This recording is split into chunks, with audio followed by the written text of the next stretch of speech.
Good morning, everybody. You are tuned to Computers 2K now on the Nissan Communications Network. I'm Amnon, your host for the next couple of hours, along with Nick. Hi. Good morning. And Katie's here. Good morning. Good morning. There's a pop-up on the screen, Amnon, on top of Zoom. Yeah, I see. What does it say? I don't know. Far from me. I couldn't tell you. I don't see anything. Yeah, there is. But it says I don't. There you go. Closed it. Gal is.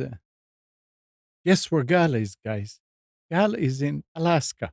I think we're going to move the headquarters of Computers 2K now. Well, you guys, you know what? Then if that's the case, I'm officially announcing my departure from the show. You guys can have your little elk fun and whatever the hell in Alaska. I'm not interested. I grew up in the Northeast. You guys have at it. But yeah, Gal is in Alaska. I mean, just for a week. They went on a cruise. Yeah, for a normal amount of time is what you meant to say. Yeah. Our number is 919-518-9773. Computers 2K Voice on Skype. And today's show is made possible by vMix Software and is sponsored by Tom Sinclair of Live Streaming Gear. I see a big fat divider between the two shots. I wonder if that was always there or it's because I put a lighter background on me. I'll play with it during the show and see. So, Katie, you were mentioning in the pre-show that there is some sort of computer issue. Oh yeah, that you have had. So let's hear it. Okay, well, it's less of a computer issue. Well, I woke up to a lovely email from my university that I graduated from almost 10 years ago. And there has apparently been a security breach with their student data information. Oh, nice. And my information was compromised. So it says, on August 30th, we determined that your information was involved in a data security incident. An unauthorized person gained access to our computer network and acquired copies of certain files from our systems. And it says, we analyzed the files involved and subsequently determined that a file contains your name, social security number, and date of birth. So now I'm like, okay, so what do I do now? Wow. What I love the indiscriminate nature. Accessed a system. So that means they were storing that stuff in plain text. Because if it was well, I have no idea. They had to have, they either got it, they either were storing it in plain text or they got access to the database and was able to export stuff from the database. I guess. I don't know. I don't know enough about computer stuff. Holy moly. So now then they've also provided handy dandy information of what I can do to protect myself, identity theft crap and stuff like that. So I guess I'm going to have to call somebody and get identity theft protection. The school, I believe, will be required to give it to you. From what I understand. I think Amnon can talk about that. When you had the problem with one of the things, Amnon, didn't they give you free something or other? When you get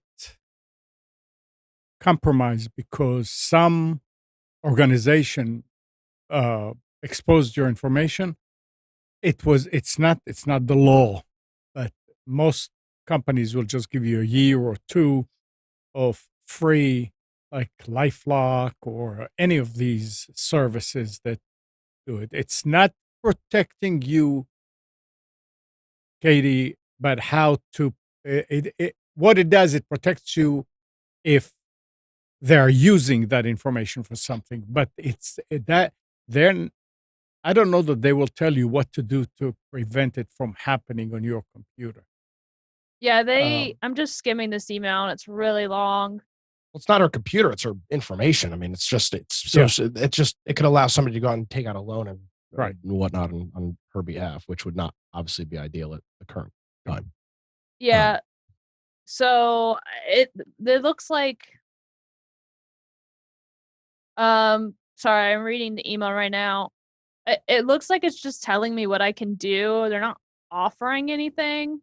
Yeah, it says we encourage you to sign up for complimentary identity theft Oh, there you go. protection services. Okay, there. Yeah, there you go. Oh, I see. Okay, they're gonna receive it in the mail. Okay. Yeah, I think that's I agree with. I think Amnon's right on that. It's not the law, but it's like, all right, if you were that, which by the way is kind of in my opinion, kind of like a bullshit way to deal with it. Like, oh, we'll give you free LifeLock because we're incompetent and gave out your information, and don't like it is kind of a very easy way off of the problem. Right. But I guess it's better than nothing. Yeah, and then the rest of the email, it's like a novel they sent me of how I can protect myself. It's like, well, I mean, read it and see, because there's. Well, you know what's funny is it's like how can you protect yourself? How about they protect themselves from giving your data, letting your data be compromised? It's mostly like how I could sign up for Equifax or Experian or TransUnion, and then it's like you can ask for your free credit report, and there's identitytheft.gov, and oh god, and it's just a bunch of phone numbers, and then it lists the government's Federal Fair Credit Reporting Act. Yeah, I don't know. It's just this is too much to deal with on a Sunday morning. Are you off tomorrow for at least for Labor Day? I am. Excellent. Yeah. Well then, because this morning I was like, I sat down and I was like, ugh, Sunday here again. And then I was like, oh my God, I forgot. I have tomorrow off. This is amazing. Yeah, I've got things I gotta do tomorrow though. So I don't know. I guess. Well, it doesn't matter. You're not getting any sort of identity theft protection or contacting the federal government on Labor Day. So I guess you'll have to push that to at least Tuesday. I would say one thing about what you were just talking about, Katie. One of the most overlooked ways to protect yourself is to lock your credit reports. There is a downside to it. That if you are in a situation where you are trying to get credit and they are going to check. You mean how like I'm trying to get a loan right now to buy a Yes, house? yes. You cannot do that. Yeah. Yeah. I know. It's like this. It's Now- like everything that could go wrong has gone wrong. Now, I found, during the days where I was still applying for credit cards, I found out that you can actually ask the company, say, when are you going to check? Because my credit reports, all three organizations are locked. When are you going to do it? And then I will unlock it. And they would say, just a second. And they go, blah, blah, blah, blah, blah, blah, blah. Yeah, it'll be done by tomorrow. You can go to any of these agencies and say that you want to unlock it for 1 day. Mm-hmm. Or you want to unlock it now, and then you want it locked again automatically in 24 hours. You can do that. Mm-hmm. And you can ask the bank and say, when are you going to check it? Because that would actually show them that you care a lot about your.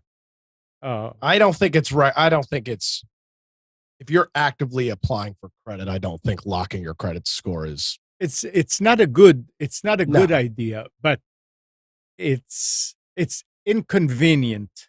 So here's the thing that I'm dealing with now.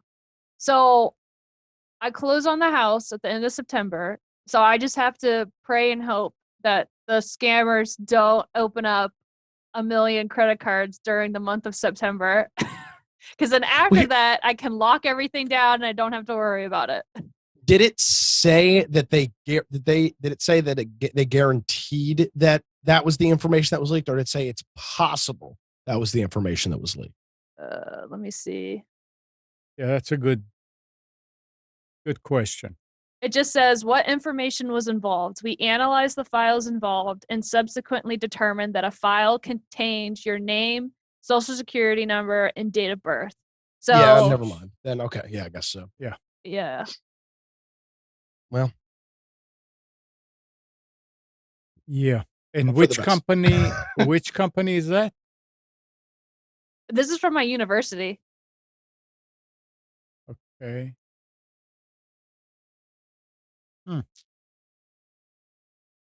Gosh, why do they still have that stuff on file? They're legally required to hold that stuff. Yeah, but can they like not just have it in a Word document? Well, that's kind of what it seems like. And that I wonder, depending on how large the school is, I wonder if there will be, if it's a public university, depending on the state that it's operating in, there very well could be more information that has to come out, because there should be. That's a great point. I'm not an active student. You still have my information, obviously, but why is it in a place where it can be easily taken? Well, I can mention the university. It's Savannah College of Art and Design, so Savannah, Georgia. So anybody that has went to SCAD and they're listening, check your email, because you might have gotten an email from SCAD. Wow. That's wild. It's just one more thing I got to deal with, and now I have to figure out how to get their complimentary services, or if I have to wait. Oh, the saving grace might be, depending on how much data they got, it could be tens of thousands of records. I know. That's why I'm hoping that, I'm just one of a million. And so you probably are. And if they're going to go down the list systematically to start, I don't know, opening credit cards or buying Cayman Islands, that they won't get to me by the end of September. Yeah. It's just a crappy situation at the perfect time. I'm trying to buy a house. Yeah. It's okay. It's not the end of the world. I mean, it's Nick's right. You don't want to do it just off the cuff. Yeah. No, it says right here that I can. But you could take that email, go to the bank, and tell them, now here I've got a dilemma. I want you to be able to check my credit, but I also want to protect myself.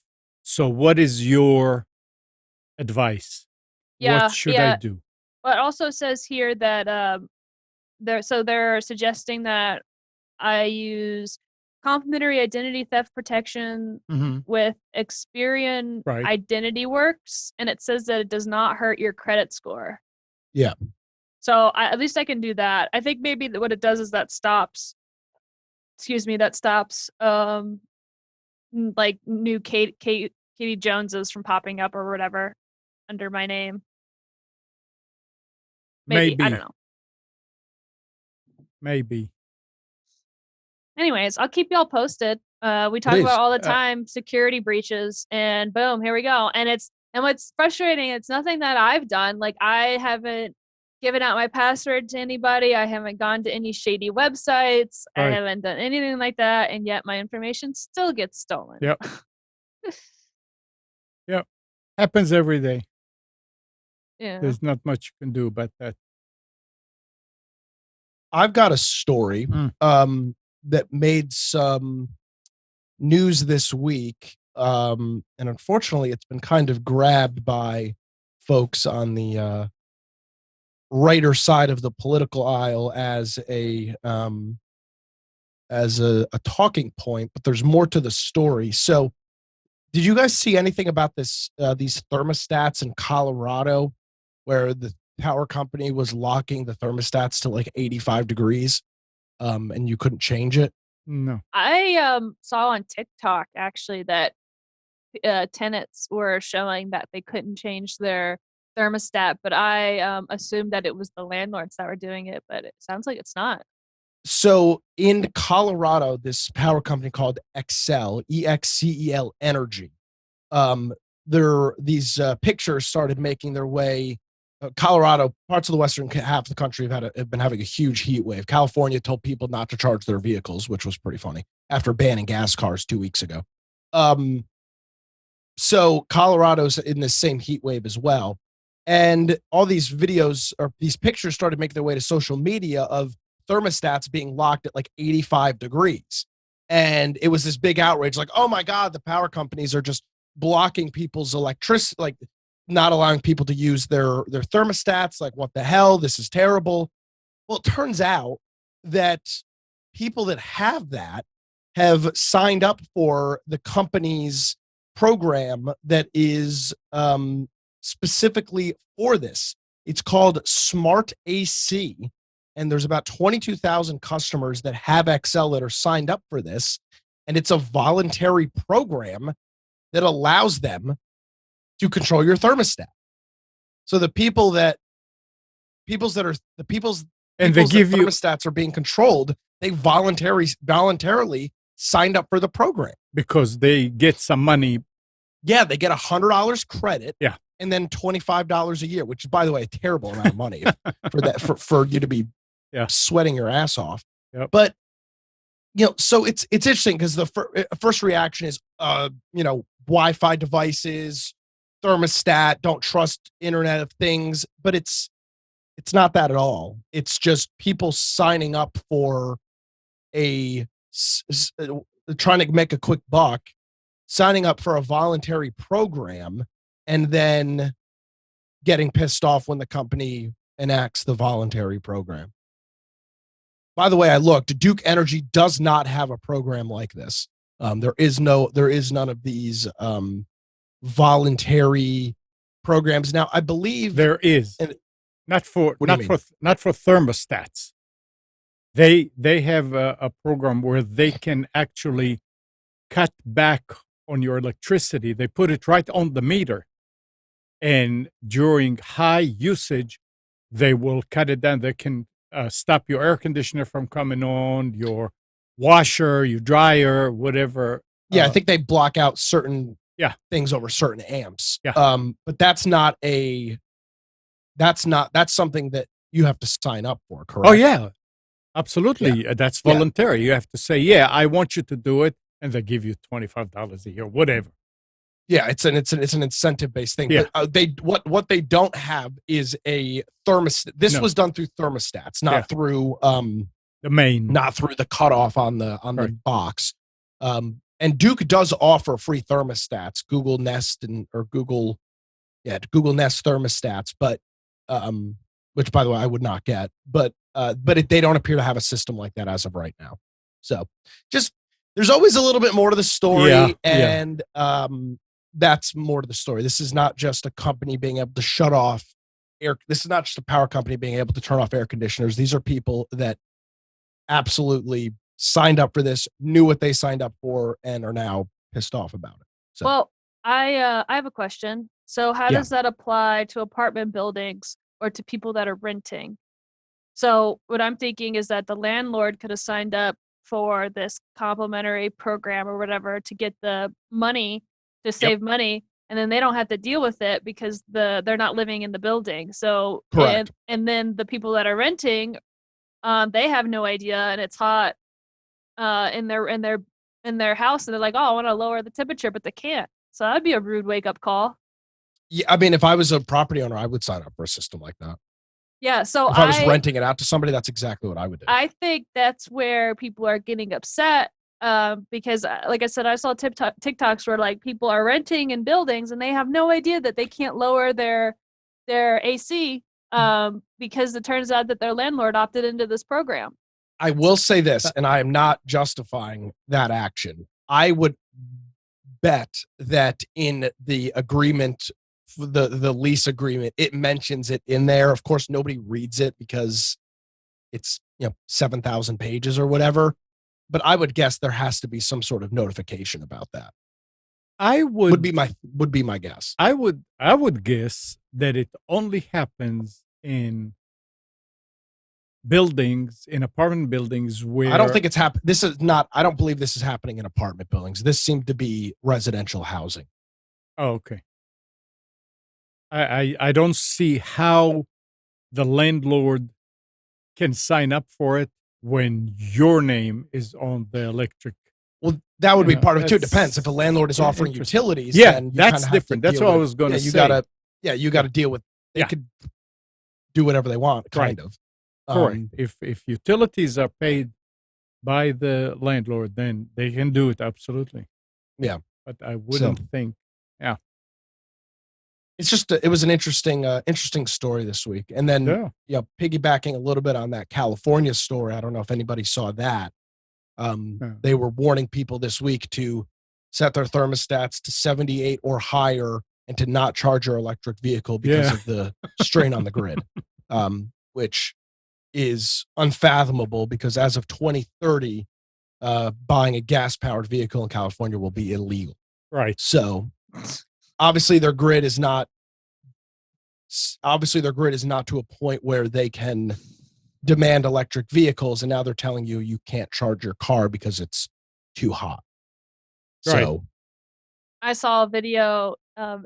Granted, I don't know any of the details about what's going on in California, but it was a customer that bought an electric car, and she was complaining. She's like, California told me I had to buy an electric car, so I did, and now it's telling me I can't charge it. And but I found she said that she found an electric charging station, but it's powered by gas, so she was able to charge her car. So yeah, it sounds about right. So she's like, this whole situation is messed up. There was a big music festival in Scotland or something like that a couple months ago, and apparently electric vehicle, and maybe it wasn't Scotland, it was someplace over in Europe. And they have a bunch of electric vehicles, and a whole bunch of people came out to this small town. It's like a Woodstock style event. So it's in a small town, meaning they don't have the energy infrastructure for hundreds of people to charge their electric cars. So a whole bunch of people got stuck there, and they had to bring in these huge kilowatt generators, gas powered diesel generators for people to charge their cars. And it was pretty funny to watch that. Sitting next to parked next to a huge Caterpillar diesel generator to charge your electric vehicle. Yep. The infrastructure is not there for it yet. No, I think it's that's not. the moral of the story. I would love, I'll be within the need of a new vehicle in the next couple of years. And I'm super interested in getting an EV if it's practical, cost affordable, and the infrastructure is there. I just don't think it is yet. I would love to get a Tesla because I thought before they're too expensive. They're not for me. But then I ordered an Uber, and the person that pulled up was in a Tesla, and I got in, and I was like, oh my gosh, this is so nice. It was so amazing. I was like, ah. The Teslas are a little pricey, but like Chevy makes Chevy's got an SUV. Yeah, the Bolt or the Bolt, but they've got an SUV called the I think it's an the QI66 or something like that. And it's like $32,000, which is very comparable with a gas powered car. It's just the infrastructure doesn't seem to be there yet. Yeah. And that's why I was like, oh wait, I'm very interested in electric cars. One, because they're very quiet and they're very smooth, and it's nice. I like it when I was in one. But like you're right, I'm gonna have to wait because I cannot be stranded someplace. Like that is unacceptable, and I don't want to have to worry about it. So I'll just wait another, I don't know, 5-10 years before I consider it. Yeah, I don't really drive all that much. My commute to work at 4:00 in the morning is very short, and then I kind of do some stuff throughout the day and then come home. So for me, I think it makes a lot of sense. What about If- hybrid cars? Like, if you get stranded, you could just put some gas in. I don't understand why we're not pushing hybrids. The hybrids actually work on gas and electric all the time. Yeah, It's that's not- I don't believe there's a true hybrid like what you're describing. Right. Like the Prius is the gas is charging the battery. Or no, excuse me, it's not. The forward motion of the vehicle spinning a piston is what's charging the battery. Mhm. I don't know if there's no, there's not, because when you have a electric vehicle, it doesn't have an engine. Like Right. its engine is not suitable for It's a motor. operating It's on an it. electric motor. What they could Yeah. do, presumably, is put a generator, essentially an alternator, a Right. gas-powered alternator that would charge the battery. But I don't know how that would work. And there's No, what do obviously you a mean reason how it it doesn't works? matter. This is exactly what I always said, that they should. There's a put- reason they're not doing it, is why I'm saying why it would work. They would do it if it made sense. I to bet do it. you. There's I gotta bet be you a they're reason. not doing it because then they don't get the government handouts or whatever. Because I know government grants. They're like green energy or whatever, and that's like billions of dollars where the government's giving all of these grants to these companies to make purely electric cars. So I bet you they Yeah. won't qualify if they add that. That very well could be it. There's a Honda, no, Toyota is building a EV battery plant outside of Winston-Salem. And then there's a Korean EV company that is building a headquarters here. I think that their North America headquarters is going to be here in the state as well. Yeah, I think at this point a hybrid would be ideal because, like you said, if they got those cars that got stranded, if they had a hybrid, then they just pop some gas in and be good Yeah, off to the go. races you go. Yeah. Yeah, and the other side of this is when you need to replace the battery, you get shafted. Well, do you have that story? I read it. I didn't hear. Which one are you talking about? The Chevy Volt? No, I don't know. I didn't pay attention to what car it was, but I remember something about somebody who bought it for his daughter, and then they needed. But go ahead. No, you go ahead. So this guy or gal, I don't know who it is, in Florida has a Chevy Volt, which it's used. It's older at this point. It's Mhm. not new. Its Kelly Blue Book value is about $10,000 or so dollars, and Roger Dean Chevrolet quoted him $29,842 to replace the batteries. Yep. So What? 30 grand to replace the batteries in a car that's worth just over 10. Yep. And obviously that is not It's ridiculous. yeah, and that's just not even feasibly possible. Right. Right. So I guess he's gonna get a new car. Yeah, I mean, so you've essentially now got a $10,000 hunk of steel that nobody will want because nobody's going to spend $30,000 to fix up a $10,000 car. That would be nice.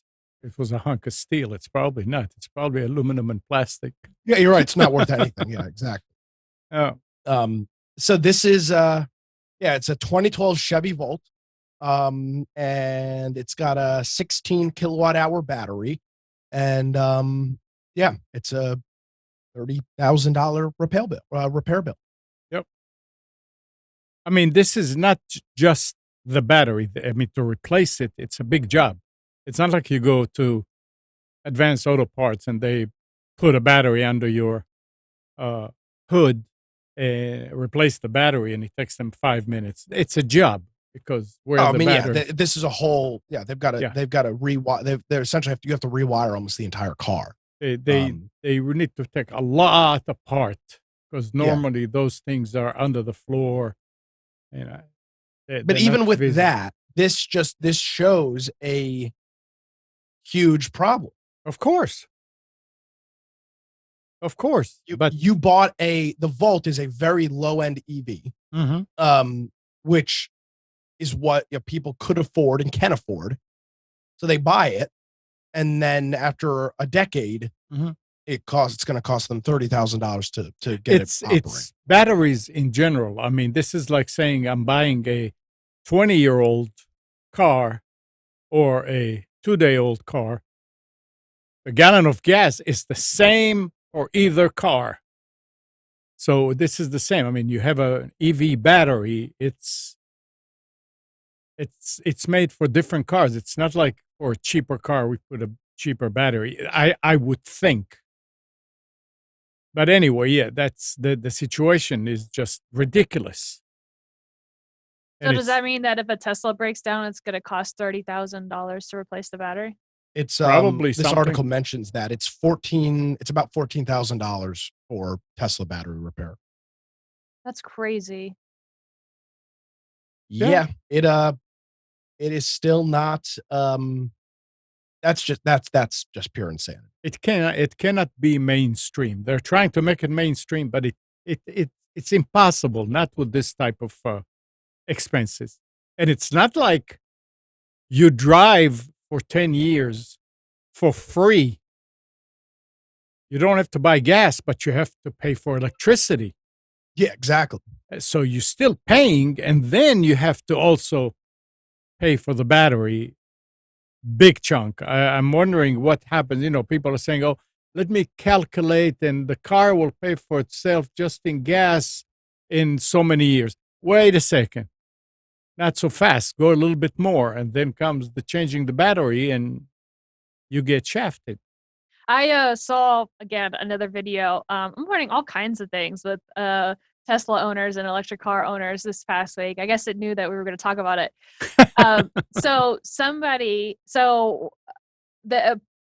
Apparently you pull up to the electric pump, the gas pump, but electric pump for your electric car. You plug it in, and you get charged like per minute or something. Per kilowatt hour, yeah. Yeah. But if you go over it, so say like they don't want you to leave your car there, so you get penalized. And so this guy, apparently he went to go charge his car and he fell asleep. Oh, and geez. he woke up to like $1,000 bill for his electric car because he got penalized for chilling there. And because I guess it's not quick, I don't know how long it takes to fill up an electric car, but like with gas, you go in, you fill it up, it takes like maybe 5 minutes, and then you're good and you go. But I guess it takes longer to charge an electric car. Yeah, so he fell asleep at this charging station. And then he woke up with like $1,000 bill. And apparently that's pretty common that people like either fall asleep or they forget about it because it takes so long. And I'm like, dang, that's a lot. It's a lot of gas money. Okay. I don't know how that, because I'm with Nick on this. It's by how much electricity you consume. Yeah, but they're charging it. The problem is there's not enough of these chargers. Right. Yep. So they penalize you because oh, that may be, yeah. They don't Right. have, Yeah, no, they charge you. Well, I don't know what it is, but exactly. But I got the impression that they charge you for every minute you sit there that is past your approved time or whatever. Like it's done. No, that would make sense. They calculate, all right, it's going to take, let's say it's going to take 48 minutes to get your car back to 80% or whatever. And if you sit there for 3.5 hours, they're assuming that, okay, you're not charging, you're just sitting. And then that's causing charging you rent. Essentially, yes. Yeah. It's Squatting. loss of damages or loss of revenue or whatever because you're taking up somebody else's spot. Yeah. Anyway, so this guy woke up to a bunch of fines for his electric car. That'll learn him. Yeah, What else are you supposed to do? It takes your car 50 minutes to charge. That's what I would do, is take a nap. Yeah, that's the most of the news about batteries these days is, okay, we have a battery now that will charge in an hour. We have one that will charge in 30 minutes. They're just trying to come up with ways to charge it fast, because it's not just that. I mean, if you're on a trip and you need to charge your car, you can't sit there for 6 hours or whatever, or 5 hours, whatever it was normally. I don't know how those charging systems work, but the ones that you have at home, they tell you it's going to take overnight. Yeah, these But- are not. No, these are very high. These are very high amperage yeah. and voltage units, and you'll normally notice that if you like go to a mall parking lot where they've got these chargers, either the Tesla supercharger or the PowerPoint or whatever the other charger is that's not Tesla because they are proprietary. You'll see nearby large electrical cabinets because of the high electrical demand that these units. Yeah. There's I'll throw a video in chat. I watched a guy. There's a gentleman I watch on YouTube by the name of Technology Connections, and he did a couple of state road trip in his EV, and it was a good watch. Can you not like, I don't know, maybe I'm thinking of a regular car battery, but can you not like bring a backup battery so you get, one in the No. car and one you charge? You cannot. The size you need to see. Just go ahead and look for EV battery, and you see. I mean, the size of that thing and the weight of that thing. There's no way. I feel like they should have made it so that you can like plug in a battery pack or something. Yeah. Kind of like how on your phones. Yeah, those you get packs. Those packs. Yeah. Like, why couldn't they added something like that? I mean, granted, maybe it wasn't practical. Like, maybe it would only get you like maybe an hour more of driving, but that's an hour. No, more it would get you like 5 minutes of driving, which is why they didn't do it. The batteries are huge. Yeah. Oh. That's why again I'm saying that to put a small generator to carry it in your, I mean, they should put it in there that it will run and charge your battery whenever it goes like below half. Okay, start charging. You cannot just keep on driving because it will use more than what it's charging, but still it can double your range. And how much a small generator, like 2,000-3,000 watts use, it takes That's gonna be 7-8 so loud, hours. though. Imagine you're in No. The only reason, like you're in your smart car, right? Or not smart car, your electric car, and it is like dead silent. And then all of a sudden you're no, the only reason that generators are very loud is because they don't really put a quality exhaust muffler on it, so it's not quieting it down. But if you that's not if you're buying a cheap brand. If you buy a Honda 2000 or something like that, the things are almost whisper quiet. Yeah, you buy the Harbor Freight Special like I've got, and the thing sounds like a jackhammer is operating in your front yard, right? Because it's cheap. But people did that, and you can actually get the muffler out, use the mount of the muffler that goes into the antenna, and weld the pipe to it, and put a car muffler on it. I mean, it's not going to be that portable anymore, but it's going to be quiet.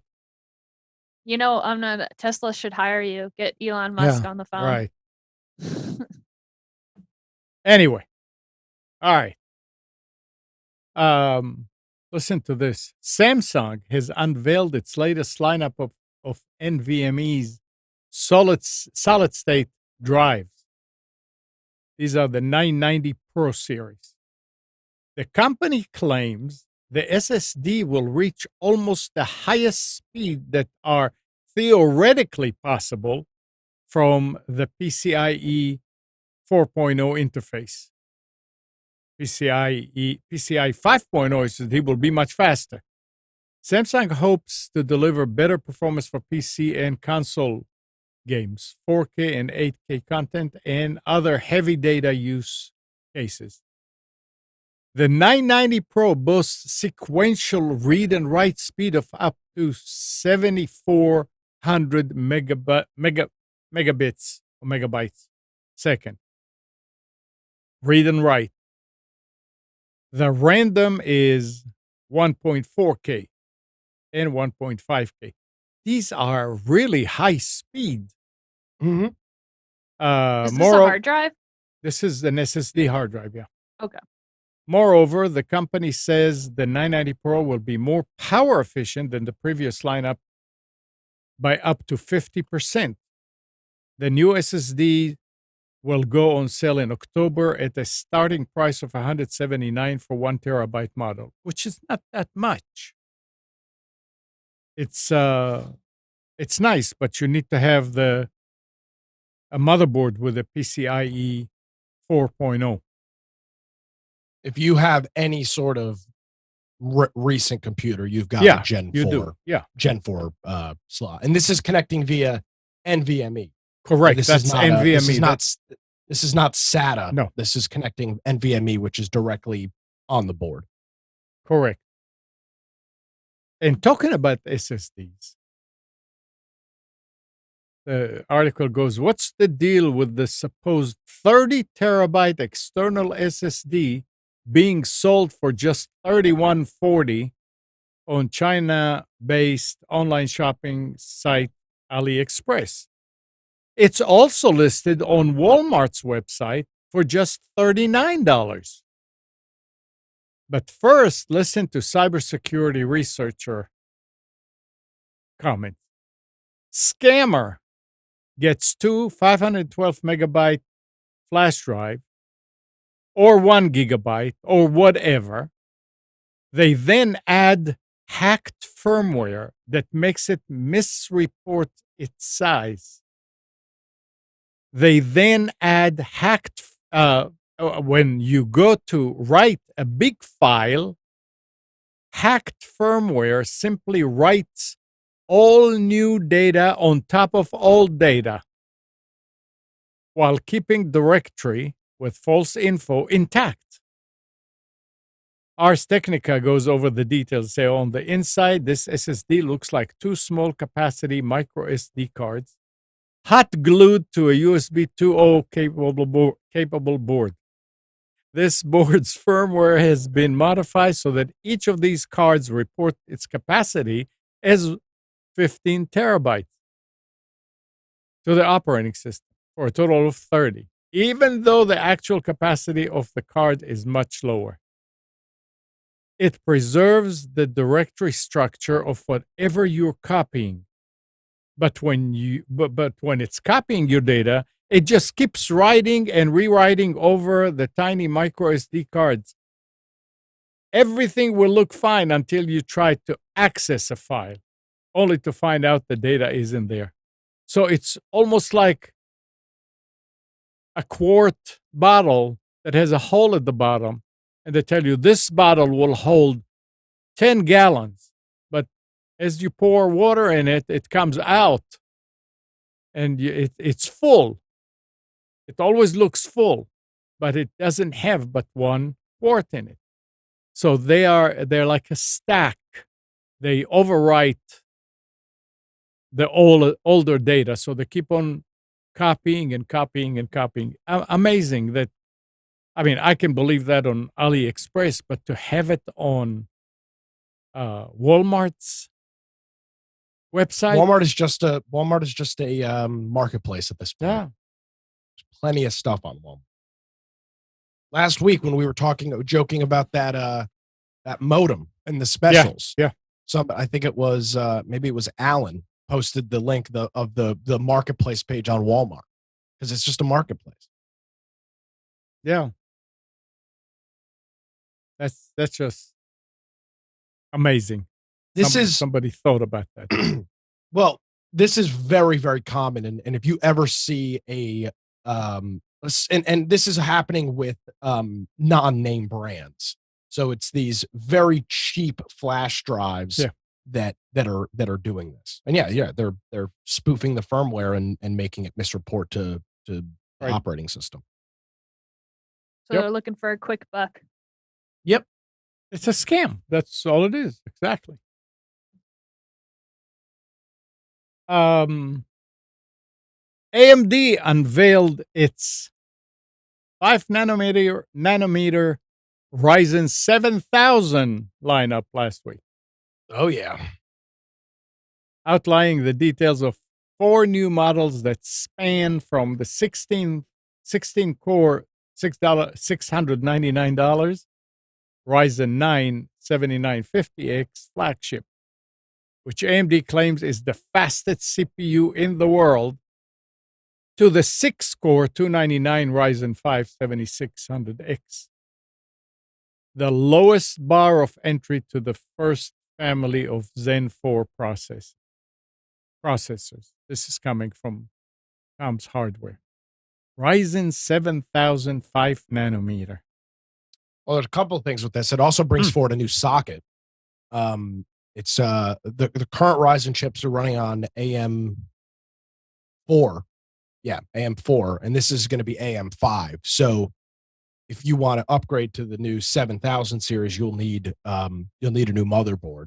DDR5 is also more relevant along this, and some other stuff as well. This is a big upgrade. And you mentioned the pricing, right? They cut $100 off of the top end compared to the current Ryzen 9, which were MSRPs for $800. That the new top end chip is only $700. Which one do you have now? Hold on. Oh, you have to check. Yeah, I don't know what I'm currently running. I'm running an AMD Ryzen 9 3900X.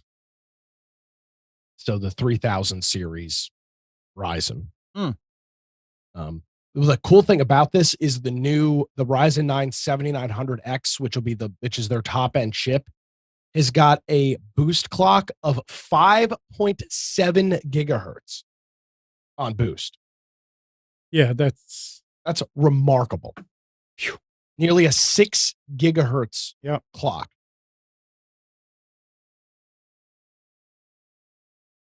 That is fast. Oh, incredibly fast. Yeah. Yeah. So, does your article mention when they're going to be out? They announced it maybe Tuesday or Wednesday. No, they had a big announcement. I don't know if they announced when they'll be out. No, the article doesn't say. This is big. This is once again AMD, as they did with the first or the second and third generation Ryzens, not the first, leapfrogged Intel. The Ryzen 7 is going to do the same thing. 7000 series, I should say. Oh. So are they going past NVIDIA now? For Intel. What? Past Intel. Intel, yeah. It seems to me that if I was when I was building this computer, I went with Ryzen 3rd generation or 3000 series, and if I was building a new one tomorrow and this was available, I would. There's no question about it. I'd buy an AMD chip over an Intel. Wow. Well, granted, I don't pay attention to computer parts and stuff, but I was always under the impression. Are we talking about graphics cards? See, this is how much I don't know what we're talking about. Talking about processors. Oh, okay. Never mind. Carry on. No, but but I think your assertion was correct. If you were, and Amnon, back me up on this, you go for since the maybe 2004, 2005, Intel just kicked AMD's ass constantly up until just a few years ago. Yeah. The AMD Athlon series was garbage. The XFX series was also hot garbage, literal hot garbage. These chips would burn up. I lost 2 motherboards because these chips were so hot. And then the Ryzen series just absolutely put Intel in its place. It was pretty remarkable. Yeah, kick their ass. Wow. Yeah, now that prices aren't as crazy as they were during COVID, for the manufacturing stuff, I might try to rebuild my computer maybe next year. Nah, you don't rebuild the computer.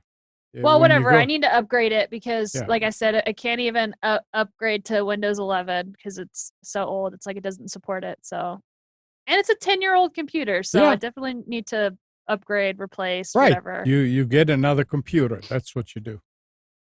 If you need to. Yeah. So. Nick, you ready for specials? I can be.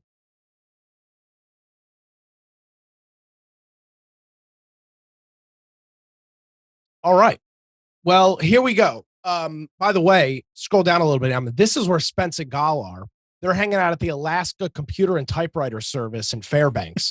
So the reason that they're not here is they've actually taken over Alaska Computer and Typewriter Service. So we're hoping them and wishing them well up there in Alaska. All right, let's get into it for this first specials of September. How about that? We'll start it off with televisions over at Best Buy. We've got the Insignia brand, which is Best Buy's brand television. This is a 70-inch 4K UHD smart TV running Amazon Fire. This is on sale for $429.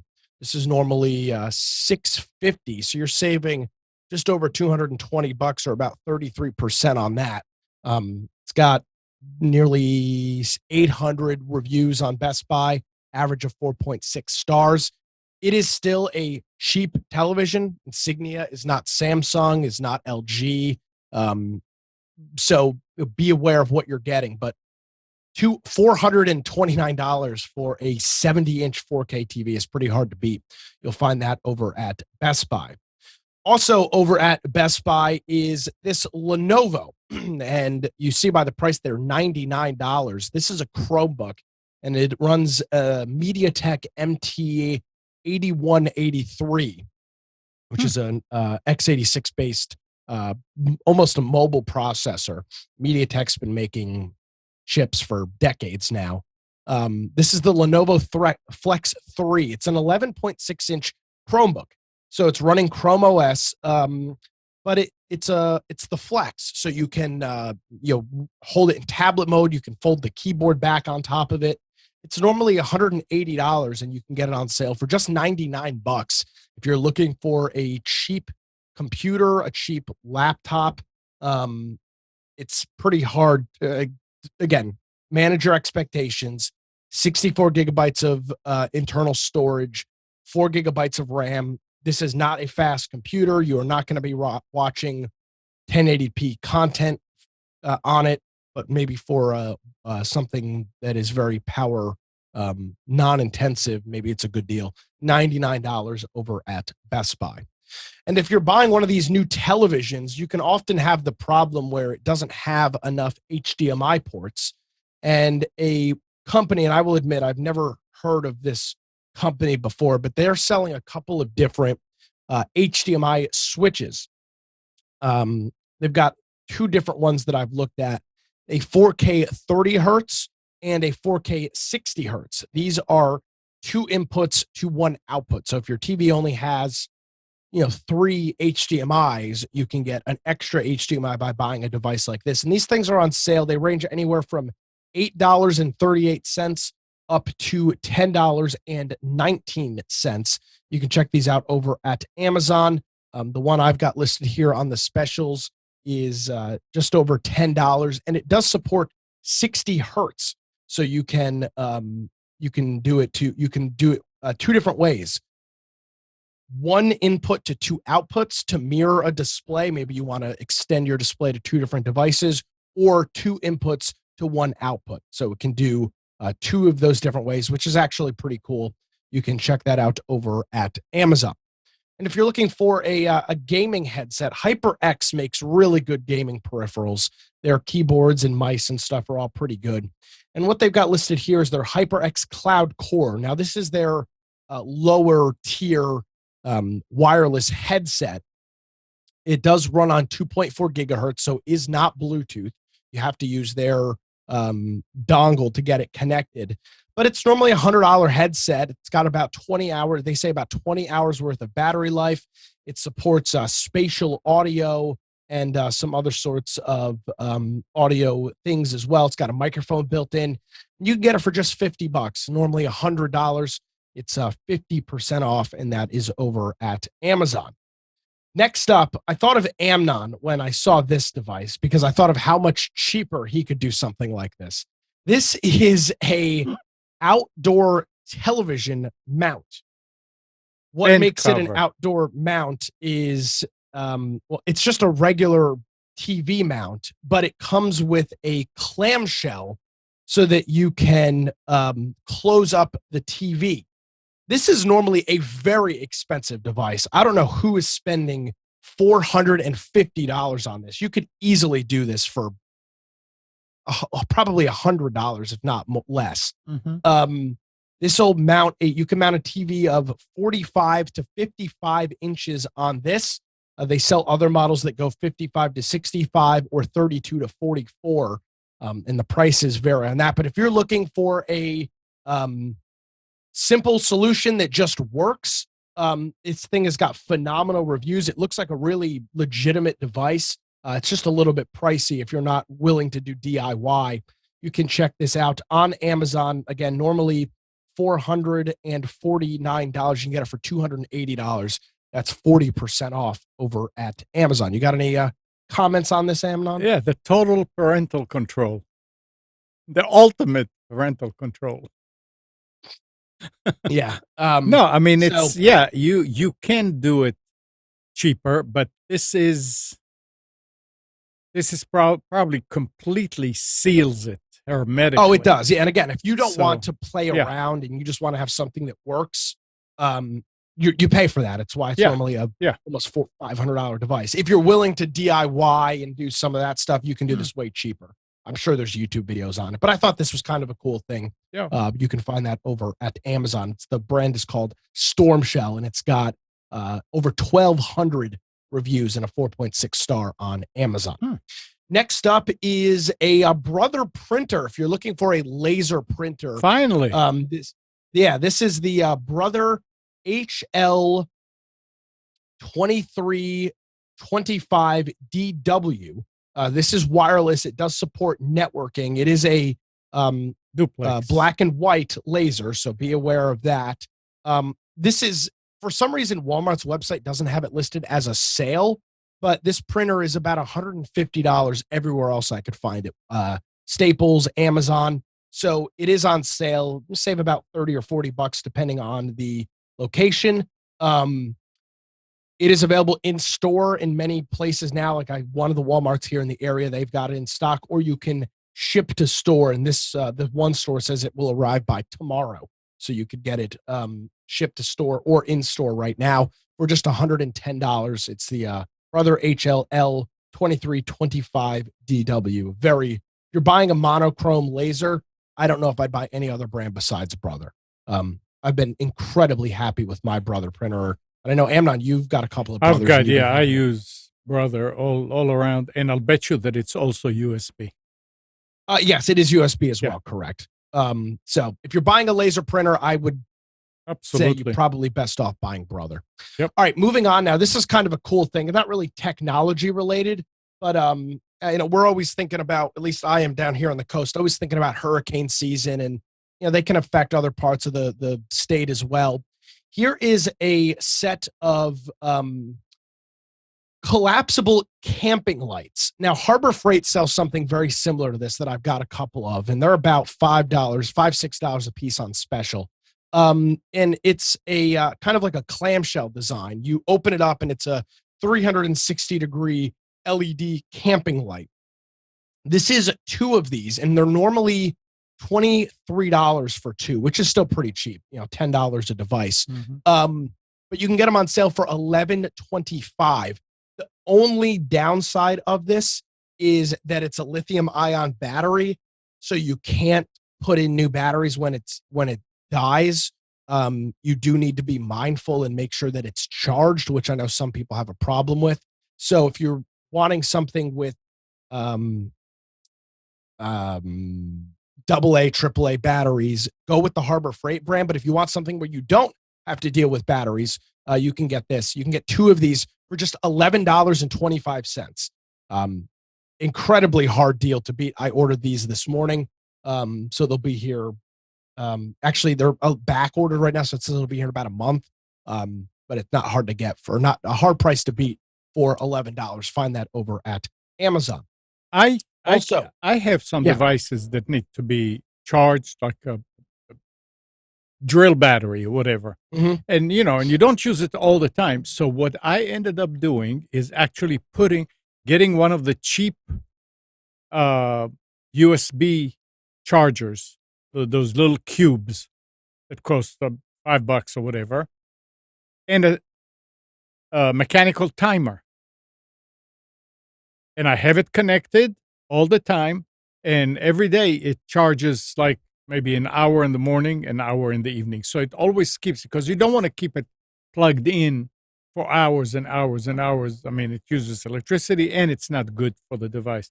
So a timer that will just do it 2, 3, 4 times a day for sure works great, and you will have that thing ready to go when you need it.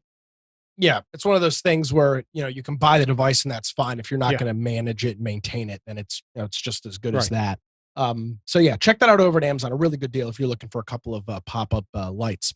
Speaking of lights, here is a Philips Hue set. This is a 3-pack of Philips Hue white and fully addressable RGB lights. Two things, a couple of different things with this. These are the ones that will also connect via Bluetooth. So we've been discussing these the past couple of weeks. They are limited on Bluetooth. You can only control them when you're home, but it does also work with the Philips Hue hub or any sort of Zigbee compatible hub as well. This is a really good deal. I wish Gal was here to verify it, but this is 3 bulbs, which will normally run you about $140. And you can get these for $68. That's nearly half off on a set of 4 completely LED RGB addressable 60-watt LED bulbs. Find that over at Amazon. It's $79, and then there's a 15% coupon that you clip by going directly to Amazon's website. So check those out. Again, you can use them with a hub or just Bluetooth on your phone. That's up to you. And speaking of charging USB devices and things like that, Anker has got a direct set here of USB-C to USB-C cables. Want to be careful with USB-C and make sure you know what you're getting, because there are different USB-C cables. Some do data well, some do not do data well. These are 6-foot, 100-watt charging cables. So these are for fast charging that these things do. It is, I do not believe this is a good device for data. No, it's not. It will transfer some data, but it is not a fast data device. This is specifically meant to do 100 watts of USB-C type charging for a phone, a laptop, anything that supports USB-C. This is C to C. You can get 2 of these cables. They're normally $23. Save about 30% or so. Save $7. You'll find that over at Amazon for $16.99. Maybe you're looking to this is for Katie, who's looking to she's going to look to spruce up her new house that she's buying. She can buy a arcade 1-up Pac-Man head-to-head machine. This is the one where the screen is horizontal and each side of the device has a joystick and buttons, so you can play heads-up head-to-head arcade games. You'll find this for it's normally $500, and it's on sale over at 40boxes.com for $299. They've also got some other cabinets as well, including a couchcade that you put on your lap. Essentially, it connects to your TV for $89. And then they've got some other devices as well, including a regular Junior Pac-Man arcade machine and a Pong head-to-head machine as well for $299. You'll find that over at 40 Boxes. There is a link in the specials for that. And it could be a table. Yes, it could also be a table as well. I played one. I used one of these a couple weeks ago. I was at a bar here that had one of these, and it's cool. You put your beer on top of it and play arcade games and do a lot of fun stuff there. And then we got one final thing, and then something separate we'll get into. This is an older computer. I will say that it's 10th gen Intel, which Amnon, I'm sure, is rolling his eyes and saying, "Oh, that's cutting edge." Their 13th gen is coming out soon. 12th gen is what's out now. The 11th gen is what you're seeing now. But if you're okay with getting a computer that is, maybe a couple of years old, you're going to find some pretty good prices here on Rollback. This is an HP Pavilion gaming desktop. This is a really, really good deal for an Intel 10th generation i5 10400F. It's also got an RTX 3060 graphics card, so 3000 series GPU, 8 gigabytes of RAM, and a 256 gigabyte SSD, just $650. This is a really, really good price. And if it's you're probably looking for- upgradable too. It is upgradable. Yeah. So you can put new RAM in it. You'll definitely Yeah. want to get a new hard drive Yeah. or a new SSD to put in it and some RAM as well. But for $650, if you don't want to dick around with building a computer Mhm. and you just want something that's going to work, this is a super powerful computer for the price. $650 over at Walmart. It is on rollback, and you can buy it and get it shipped to your house in the next couple of weeks. And then finally this morning, Amnon, if you can, let's see here. If you can, I should have been prepared. If you can pull my screen up. We've talked about this company before called Smartest House or Smarter House. Yeah. We bought some stuff from them. Amnon's got devices from them. I've got devices from them. They are running their Labor Day sale right now. So there's a link into the specials for that. I'll also throw a link here in the chat. And their big thing is Z-Wave devices and smart devices that you control via Z-Wave. So here's their Labor Day special page. You can see all the stuff they've got. I'll tell you what, this is the really good deal on this is this Water Titan device, which is a water shutoff, which you can connect to your hot water heater, which you can use to you could put this to your main water coming into your house. So if your hot water tank is leaking, you can use this to actuate the lever on that and shut this thing off. This is normally $180, and it's on sale for just $107. Yes, it's expensive. Maybe you've got a rental property that you're not at, and having a sensor like I've got is great, but it's only as great as your access to it. So I can know that my hot water tank is leaking, but if I'm 6 hours from my house and don't have a way to shut it off, it's pretty useless. So that is on sale. You'll find some of their relay boxes, their outdoor plugs are also on sale. I think I'm going to pick up one of those. Smart plugs that you plug in. The Amnon, don't you have one of these 4-in-1 sensors? Yeah. This How is you're motion. using that right now? I'm not using it yet. No. Not using it yet. Those are on sale. The 4-in-1. What is it? What is it? It's motion, light, temperature, and humidity. So maybe for a maybe you put it in a bathroom, and you could have it actuate a fan or something like that. And then the old standard is just the regular Water Plus sensor for. Excuse me. Actually, I don't see maybe the water sensor isn't on here. They've got a temperature and humidity sensor, a shock sensor, some relays, and a couple of different lights and cameras and things like that. Here's a $57 water shutoff that works with. I guess you'd have to look at what sort of valves it works with, but all of this stuff, really good prices on this stuff. It's a legitimate company. Amnon, Gal, and myself have all bought stuff from these folks. They've got stuff on sale right now. I think I'm going to pick up the dual plug outdoor sensor.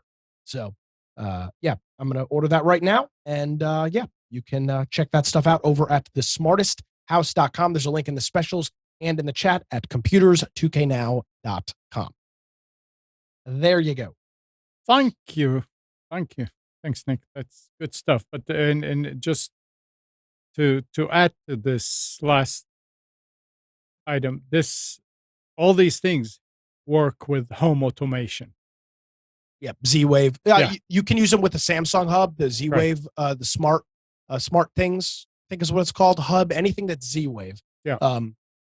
This is not for the faint of heart. This is not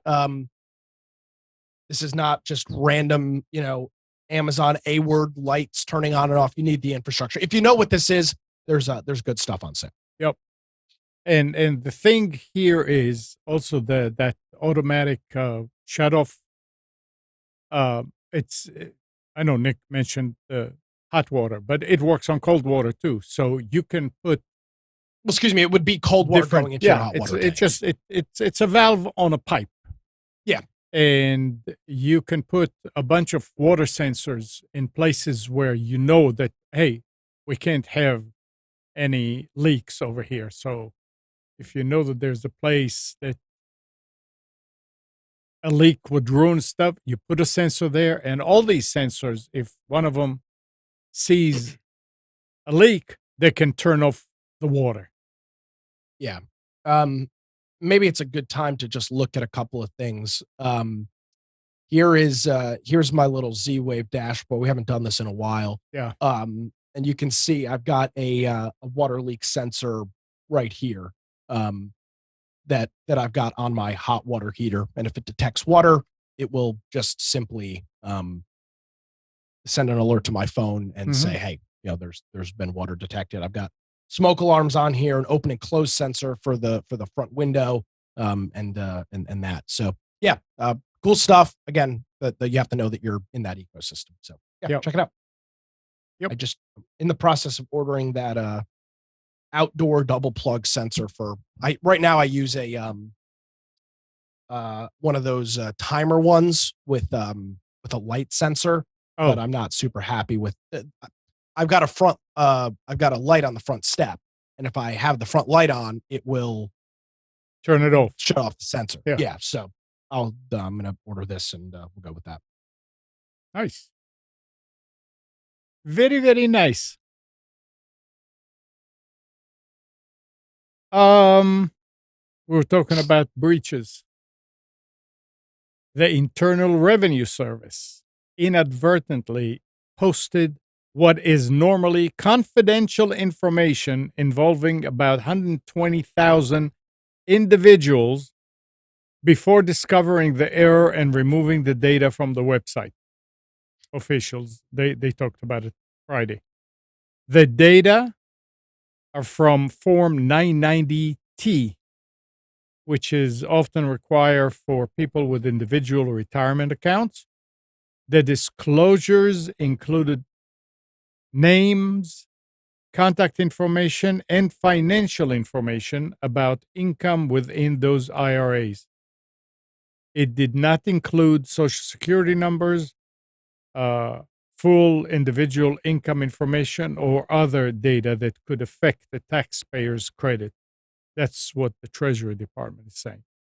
But they exposed information about 120,000 individuals. So that's the IRS.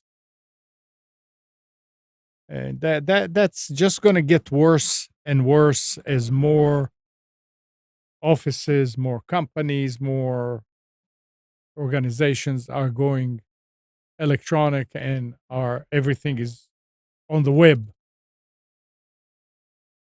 I wish to just learn. But hey. Katie, this is for you. Lenovo is finally selling AR glasses for consumers. Ooh, that sounds cool. With the recently announced Lenovo Glasses T1, which Ars Technica's Sharon Harding got to demo. With their micro OLED display and require tether to Windows, Mac OS, Android, or iOS devices, they bring some notable features to a space that has piqued industry-wide interest but is still likely far from becoming ubiquitous. The early version of the T1 that she tried had limited features. She said, I was mostly only able to view a home page with basic menu options and a desktop with icons for apps like web browsing. Although the glasses weren't ready for me to watch a movie or hop around apps, she says I was impressed at how clear text and menu items were. This was in a sunny room with exceedingly tall windows. Even when facing sunlight, the few colors on display seemed vibrant and the text legible. Wow. They're not talking about pricing yet. Obviously, they're in the first stages of this, but that's Lenovo. Yeah, I just Googled what they look like, and they look like regular glasses. Like they don't look like some crazy sci-fi big box thing that goes over your eyes. They just look like regular sunglasses. Actually, it's interesting. They're half and half. So like it looks like the lenses, the bottom halves are clear and the top half looks like sunglasses. This is interesting. Maybe the top is where the display is. I don't know. Yeah, maybe. The only thing that's a little bit concerning, not only thing, but like, is that there's a wire hanging out of them, which might be kind of annoying. But I think this is pretty cool. It's a step in the right direction. Like they were able. I think the important part is they were able to get it into a small glass lens that like fits your face and it looks good, because that's the thing that I think it is obnoxious with VR AR stuff. Is it's like you put on a TV screen on your face and it's uncomfortable. These look very comfortable, so I'm excited. That'd be cool to test them out. Yeah. And talking about VR and AR and all that, Assistant Secretary for Acquisition, Douglas Bush, has cleared the Army to begin accepting some of the 5,000 sets of goggles, spokesman Jamal Batt said in a statement. Their delivery had been placed on hold over concerns about the device's performance until more rigorous testing took place. Based on the test results so far, the service is adjusting its fielding plan to allow for time to correct deficiency and also field to units that are focused on training activities. What about that? Tell us a little bit about that. I have no idea what you just said. Can you say that in English? Like what? No, that means that the Army now is cleared to get some of those VR units from Microsoft. Oh, the HoloLenses. It's an addition of a HoloLens. Yeah. Jeez, like that article had a lot of big words in there, and I just like zoned out. That was too much. They need to get a new editor or something. So I know with the VR and the AR stuff, when it comes to the military stuff, I read that it was like a lot of training. One of the examples is not training necessarily as if you think like boot camp or whatever, but more like operations and mechanical training. Like one of the examples was there's a car engine or whatever engine in front of the person, and the glasses can scan the engine and basically point out areas, certain parts that need to be either replaced or bring up information on, and you can interact with it digitally with your AR VR glasses. So that's pretty cool. I don't know how they're going to use it, but for like training purposes like that, there's a huge potential for it. So it's like hands-on experience without actually having to be in front of a real engine. And also they don't have to watch videos. I'm thinking like training videos are super boring. So if there's like an interactive like video game element to it, that'd be pretty cool. Well, like you said, it's a step in the right direction there too. Yeah. And another story about breach. Samsung has confirmed a data breach affecting customers' personal information. In a brief notice, Samsung said it discovered the security incident in late July and that an unauthorized third party acquired information from some of Samsung's US systems. The company said it determined customer data was compromised on August 4th. Samsung said social security numbers and credit card numbers were not affected, but some customer information, name, contact, and demographic information, date of birth, and product registration office information was taken. What the heck? Why couldn't they not grab my social security? It's like all of these breaches that you're talking about, and they don't grab social security numbers. But for my breach, they grab the social security number. Right. So what they do is from the Samsung one, they don't have it, but they cross-reference and they fill in say, okay, we have social security numbers on this database, and we have this database that doesn't have it. So now let's populate. You understand what I'm saying? No, I get it. It's added security, right? It's Separate. amazing. Don't put all your eggs in one basket. Yeah. Thanks, school. And earlier this week, Royal Caribbean Cruise Lines announced it will be adding StarLink to its whole fleet Wow. after a pilot service on one of its ships got rave reviews. This is from TechCrunch. I'm excited about that. I actually went on a cruise back in February, and to use the internet, you had to pay for it, and it was like ridiculously expensive, and you were paying for kilobytes and megabytes. But forget about gigs. And so I think you got like 10 megabytes for free, and then after that it was however much. It was way too expensive. So if and not only that, but it was slow. And I get it. You're in the middle of the ocean, you're in the middle of nowhere. So like I understand. But when you're used to the convenience of having instant access to like your phone and the stuff on your phone, to go without it is it's like an adjustment. So if CenturyLink can hook up with that and make it easy and affordable, that'd be awesome. Mm-hmm. Enjoy it on your next cruise. Yeah. Guess I'm gonna have to go with Royal Caribbean.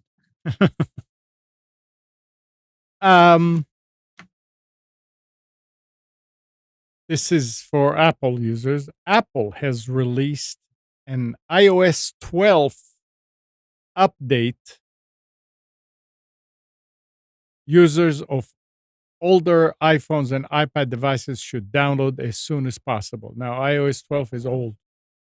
Yeah, I was about to say, aren't they up in like 14 or 16 or something?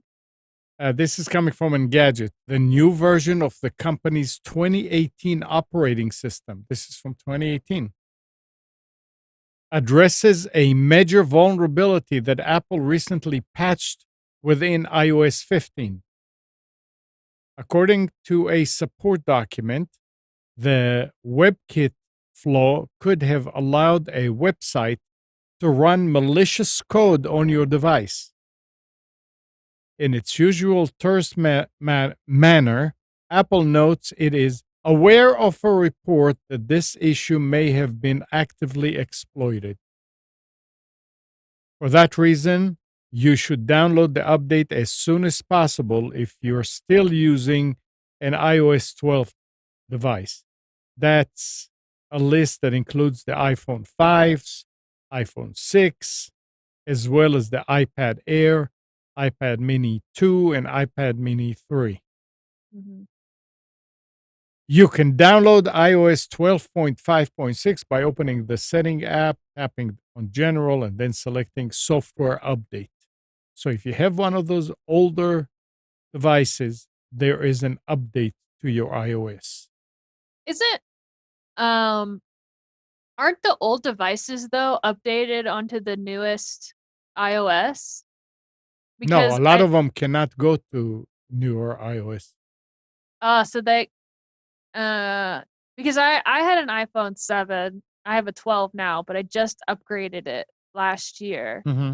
And I would get the new iPhone updates, whenever something came out. So, but if it's an older phone, does that mean that they would release like a second update? So you'd have the new phones would have their update, and then the old phones would have a second update? Right. There was no updates for iPhone 5. I guess they did not have any updates.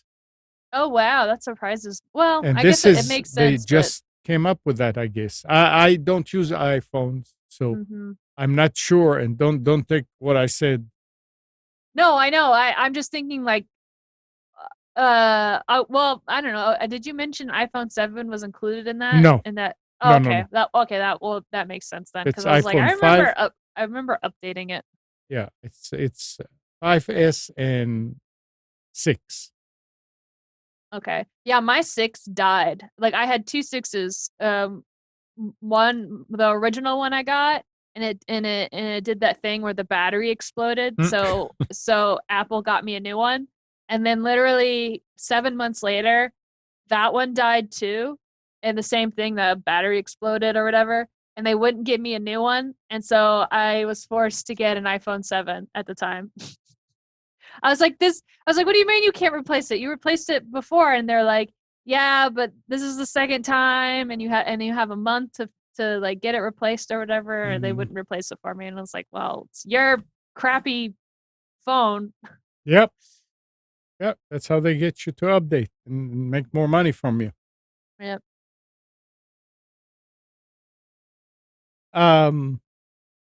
Nick, did you see that story about Twitter? No. Twitter is launching an edit button for the first I time. did see this. Oh wow, big deal. After years of debate, both internally and externally, as to whether such a feature was a good idea for a product known for making posts go viral. The edit feature will soon be available to users who pay $4.99 per month for a subscription to Twitter Blue.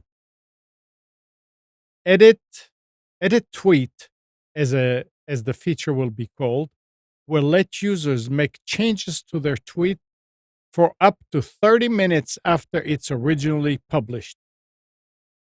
Tweets that are edited will carry a label, and others on Twitter will be able to click on the label to see prior version of the post. The company is specifically testing the edit button with a small group of users in hope of quickly resolving possible issues, the company wrote in a blog. The edit button will then roll out to Twitter Blue users in the coming week. I've never heard of Twitter Blue. I was just about to say, this is the first time I've heard of Twitter having a subscription system. Like, what else comes with it? Yeah, they've got nothing really. It's, I don't know why people sign up for it, but they do. What do you get for it? Do you know? Nothing that I'm aware of. An edit button. Yeah, well, now the possible chance of an edit button. Yeah, I like the idea of an edit button. I don't mind anything that you said about how you only have 30 minutes to change it, and you get to see previous. Well, because this is what I'm thinking. Like, what I think they don't want to happen is that they don't want, when people post a tweet, they want to be held accountable for the tweet. So, like, if it goes viral for something that they said, they don't want the person to go back and change it. And I'm just thinking like crazy stuff, that some of the stuff that's been viral is like somebody had said something where they're like trying to make a joke, but really it's like something insensitive, or I don't know, whatever. And it, for whatever reason, things go viral. And they could just delete the tweet. If they really want to take it down or really want to change it. But an edit button would be great for me, because when I tweet, 9 times out of 10, I have a spelling mistake. So, and then I'm like, ugh, I gotta delete the tweet or change it, and it's just annoying. So, but I'm really curious about the Twitter Blue subscription. I'm gonna have to look up what comes with that. Don't spend money on Twitter. No, I'm not gonna spend money on Twitter. I'm not nearly popular enough on Twitter to do that. I'm just like super curious what comes with it. Yeah. And Microsoft is adding helicopters and gliders to Microsoft Flight Simulator on November 11th. The 40th anniversary edition of the game will be available free to existing owners of Xbox Game Pass members and include helicopters and gliders for the first time since 2006. Apparently, they took it out and now they're adding it back in. In addition to the helicopters and gliders, we will introduce another highly requested community feature: a true-to-life airliner. Wait, what is this? That's Flight Simulator. Oh, I was like, what? What are you talking about? The sophisticated Airbus A310, where nearly every single button works just as expected. That's what the head of Microsoft Flight Simulator said.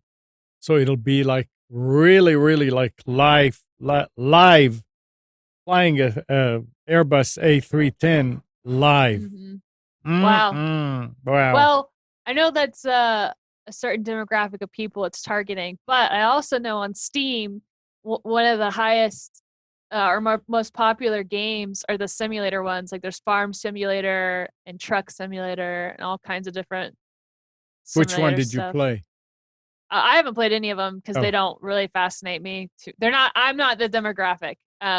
It's like from what I understand, I probably would play Goat Simulator. That was like popular 5 years ago, where you literally play a goat and you just destroy the town. Oh, I thought you said goat. I did say goat. Really? Yeah, there's a game called Goat Simulator that got super popular. It went viral like 5 years ago, and it was making fun of all the simulation games. And yeah, no, it was supposed to be a lot of fun, but all the videos, I enjoyed watching the videos. I didn't buy the game.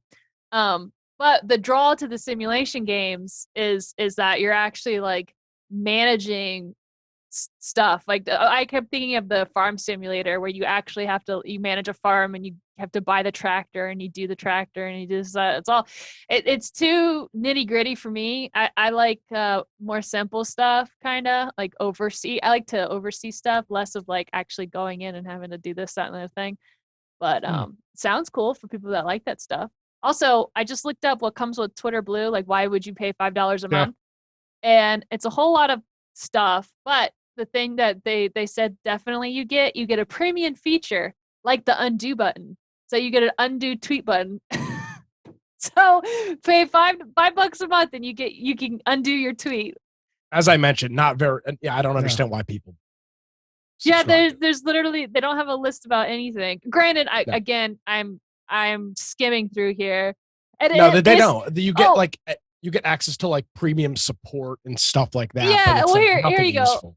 Here you go. Is Twitter Blue ad free? Because you know all these subscription services, when you pay for subscription, you get ad free. No, it isn't. You still get ads. So you can pay $5 a month. You get ads. You get an undo button, and you might get an edit button. Yeah. What are they doing? Oh, I don't know. Yeah. God, maybe they should hire me. I'll help them out. Help them figure out how to monetize Twitter. That's all comes back to that. Twitter has no idea how to monetize their service. And I don't this understand. Is And they're a $1 million company. They can. What's going on? This shouldn't be that hard. I have a little story here about experience with Amazon. The beginning, first week of August, I ordered something on Amazon. I then realized that, this was a quart of some fluid. And I realized, hey, I can get a gallon and it's only $5 more. So I went ahead and canceled. And they said, we were not successful in canceling it. Said, but when you get it, you can just refuse it or return it. I said, all right. So I got the gallon and everything, and I'm still waiting, and that other one did not come. Then I got a message that it was refunded because it could not be delivered. I said, okay, good. I don't need to worry about it. Yesterday, I was sitting and reconciling the credit card. And here is the charge for $12. So I enter it and I'm looking for the refund to put it in later. And I said, there's no refund. So I go and I look on my interface online, and it says that it was refunded. I don't see the refund. So I finished reconciling and everything, and then I called Amazon. And the girl is telling me, hold here and hold there. And It says that it was refunded, and I don't understand, but we'll fix it. Don't worry. Hold on. Let me talk to this. Let me talk to that. Then she came back and she says, I really can't find it. I said, hold it. Answer me one question. What date was it refunded? Because I don't see any date like you have an order date, but on the refund, I don't see any date anywhere. When was it refunded? Do you know? And she said, yeah, it was refunded on August 22nd. I said, well, problem solved. This statement came out on August 18th, so it's still not in it. It'll probably be on next month's statement. And I said, why do you guys don't have a refund date online?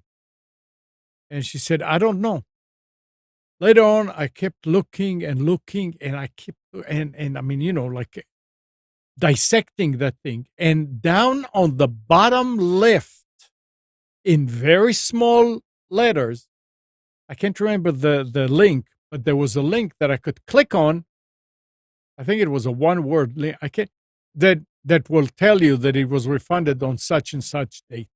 And I'm saying, who designed this? They put my name and address in big letters, like I really don't know it. So here, this is your name and address. And this is what you ordered. All that stuff is there, but the date is sort of like hidden.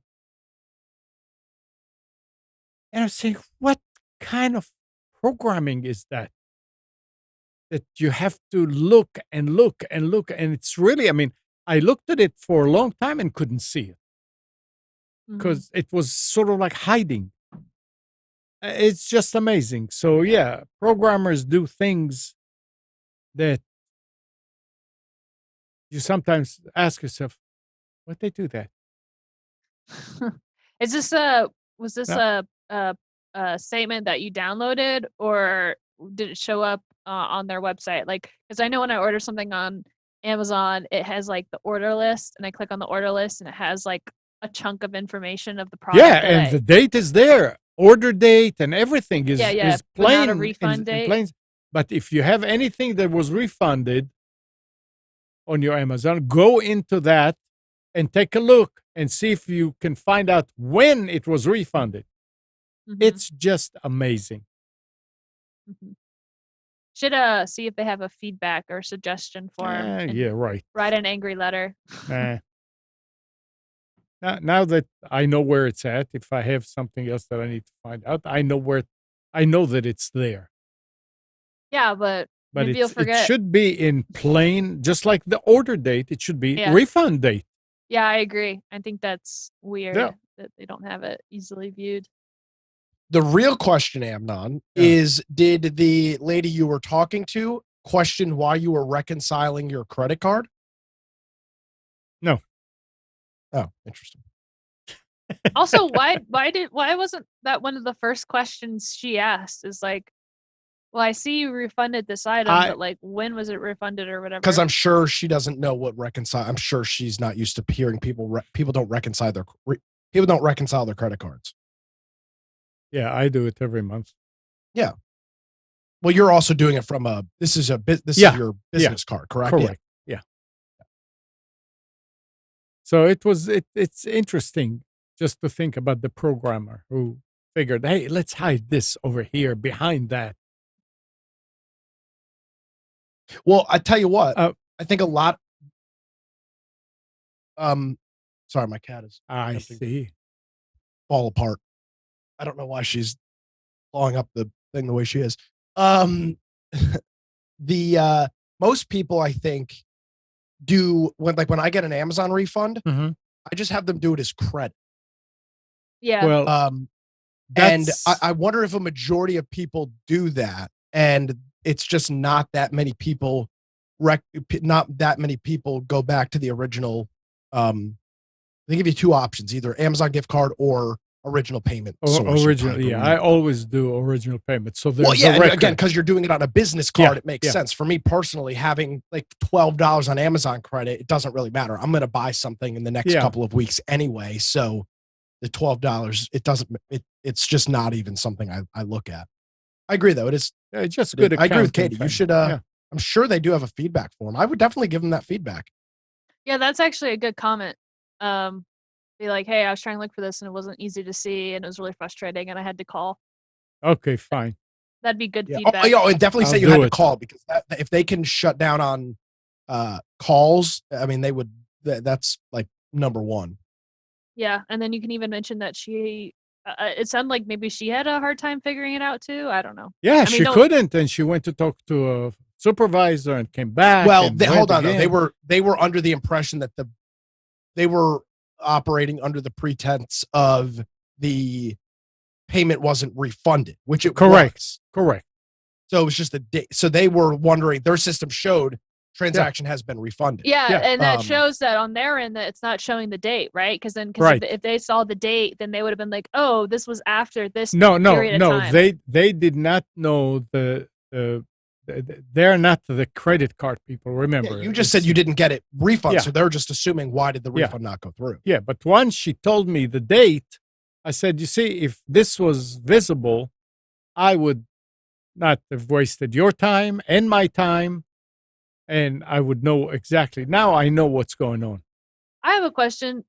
Why Sure. wasn't it automatically refunded to you then? Because It was. It was. Oh, you mean originally? No, yeah. Why didn't you see that? But because I get if it happened in the span of like 3 days, like 3 business days. I understand that. How long was it? Because I could check online on my. It took credit 3 card. weeks. Whoa! Holy moly! What? Well, I guess they had to wait until. I mean, I guess it got lost somewhere. And yeah, exactly. This wasn't just I want to cancel my product. Right. This was it tried to get delivered. Yeah, that's exactly why. Yeah, because Okay. when I requested a cancellation, it said we could not cancel the order, but it was a canned message. Obviously, it said when you get it, you can just refuse it or return it. Okay, that makes more sense. Yeah. Okay, because I was like, because I've gone and canceled stuff on Amazon or Yeah, you get it right away. and you get it, right back, and it shows up on my credit. Maybe not necessarily on my statement, but when I log into my credit card, it has like a list of recent purchases or whatever. That's the statement.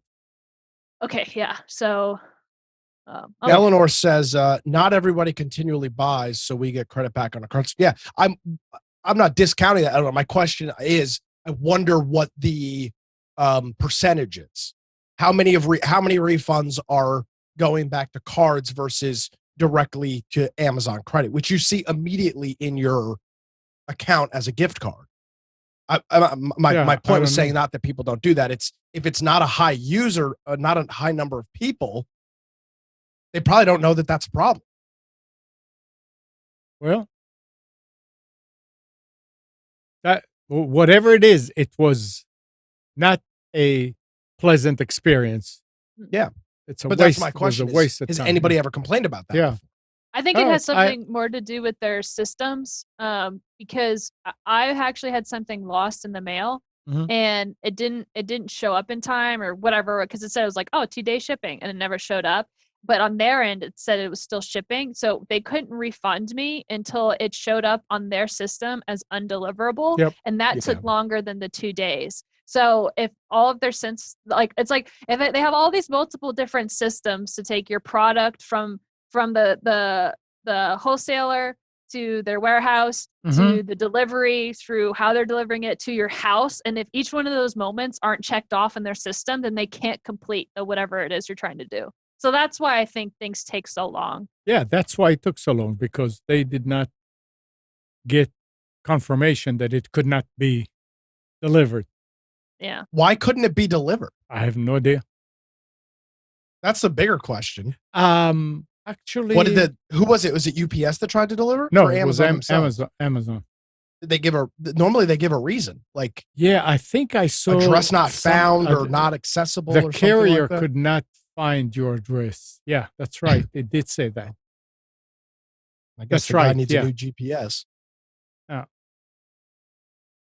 I mean, I remember some time ago we talked about it. I ordered something and they said that was UPS, and they delivered. They tried again, and tried again, and tried again, and they said can't find it. I said, "What are you talking about? I mean, the number is right out there on the post of the mailbox. It's on the mailbox, and it's not like I never get anything."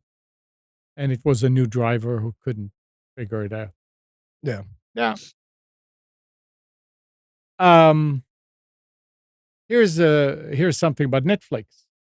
Netflix is moving up the timeline for the debut of their cheaper ad-supported plan to November, in order to get out before the December 8th launch of the Disney Plus tier with advertising. In July, Netflix told investors that it was targeting the launch of the ad-supported plan around the early part of 2023. But now, their ad-supported is set to go live November 1st in multiple countries, including the US. Including the US, Canada, UK, France, and Germany, according to industry sources who have been briefed on the streamer's plan. That would be a little over a month before Disney Plus Basic, priced at $7.99 a month, hits the market in the US. So Disney also is going with ad-supported, but Netflix wanted to be the first. I think they want to hit that holiday rush. That's what I was thinking. Get it out before Black Friday. Yeah. That's interesting how these games are being played. Now Disney's going to come back and they're like, well, we're coming out October 31st. Halloween special. Oh. October 32nd, we're releasing our service, and you're going to have to be there. Yeah. There was a problems with VPN services in India, so it's now says the major VPN services have shut down service in India, as there is no way to comply with the new law without breaching their own privacy protection standards. This story comes from 9to5Mac. The law also applies to iCloud Private Relay, but Apple has not yet commented on its own plans. So if you're in India, you can't use VPN services anymore. Speaking of that, Yeah. I got an email from PIA this week, Private Internet Access. That's the VPN service I use. Yeah. And they got an email from them, and it said, the headline is, PIA announces completion of independent audit conducted by a Big Four firm. Just going to read through a minute of it here. It says, our commitment to online privacy stands at the core of our service, and we operate under a 100% transparency credo. That said, we know VPN use is tried and trusted. So one of the things that PIA does is they do not keep logs. They have a no logging policy, so they don't log your traffic. And they had an independent audit done that was done by a company by the name of Deloitte, Deloitte, which is a audit firm. And they went through PIA. They reviewed the server network. They reviewed the logs and everything like that. And there was they found that there was no trace of activity on PIA servers and no logging.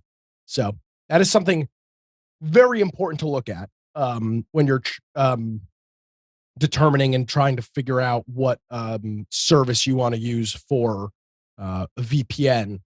Especially if you're either way, it doesn't matter what you're doing. Find somebody that isn't doing logging is probably a good idea.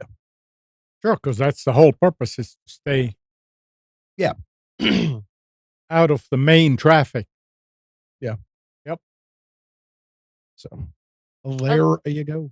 I thought the whole purpose of a VPN was to watch other countries' Netflixes. Well, you could do that too. Well, if anybody is looking, if anybody needs a VPN, PIA is pretty good. I just threw my link in there. It's It's an affiliate link if you're interested. And There's how- a whole bunch of really good ones. How much is it? It's a good question. I pay mine yearly. Yeah. How much? Actually, no. Let me view hold on. View billing history. It's $39 a year. So it's $40 a year. Wow. Yeah. Does it slow down your stuff? Like, do you notice? I use it for just a couple of things, and the things I use it for, I don't notice it being a speed problem. I don't use it for I very rarely use it on this computer. I use it on a different service. I'll explain to you off air. But no, I've actually, well, let's do a little Yeah, it's very interesting because I was going to say you wouldn't been able to FTP if you were on a VPN because it's a different IP Yeah. and it changes every time. So let me do this. That's a good question that Katie just asked. So let me. It's all It of the was- YouTubers, because all those YouTubers are sponsored by NordVPN. And Do not use NordVPN. Yeah. I didn't say that. Pretend I didn't say that. But they advertise their VPN service or whatever, and it's mostly so that they can watch other countries' content. Or actually, it's American content, but because of licensing laws, you can't watch it in the States without paying whatever service. Mhm. And so it's like, well, now you can watch what Netflix shows in the UK or what HBO shows in the UK or whatever. That's how they advertise it for like streaming services. But if you use the VPN and it's slow and your show is going to be buffering, then it defeats the purpose. So I just ran a speed test on my phone, which is on Wi-Fi. So take that for what it's worth. It's and I different got- than the computer. Yeah, I got 198 by 22. I just connected to a Canadian server, and let's see what it is now. I'm in Toronto now, and I'm receiving. What did I say? 198. Mhm. I'm receiving 190 megabits down, so Same. very little loss there. 191, and then about 21 megabits up. So Same. almost the same. Wow. PIA is a pretty good. See, Yeah, company. that's using them. that's what's important. I mean, if the Yeah, and somebody again, that if you're a uses heavy it- VPN user, Norm asks why not NordVPN. main thing is they had a breach and they didn't. They had a big breach. Here's the thing. These things are so cheap that you can ping pong back and forth between these services. But they did have a breach back in 2019 that kind of turned me off to them. Yep. And there was another company named Tunnel Bear. They were really popular. Then somebody bought them. Now Norton is doing their own thing. There's just a lot of things going on. But one of the things to look at is if you're going to use any VPN provider, and NordVPN, again, is probably fine, is make sure they're not logging your traffic. The other thing That's one thing. is if you are, it's just like everything else as far as vulnerability. If you're a big provider, then the hackers are trying to get you because they're what they will get is a lot more than from a small company. So if Yeah. you're an unknown VPN provider, chances that you will get breached are less, or that you will get that they'll try to hack you are less than the big guys. Yeah, they're going to go after the big fish, not the small fish. And I do some stuff with the PIA app on my computer. They support split tunneling, which is cool, which allows me to send certain traffic through the VPN, and then the rest of the traffic stays local. So presumably, you could use it, keep it on all the time for just certain services. And then, like, for example, video gaming, you would not want that to go through a VPN. That's just going to make your experience terrible, your online experience terrible. But they do allow some split tunneling stuff like that. So it's pretty cool. I don't care what you're doing. Having a VPN is a pretty good idea.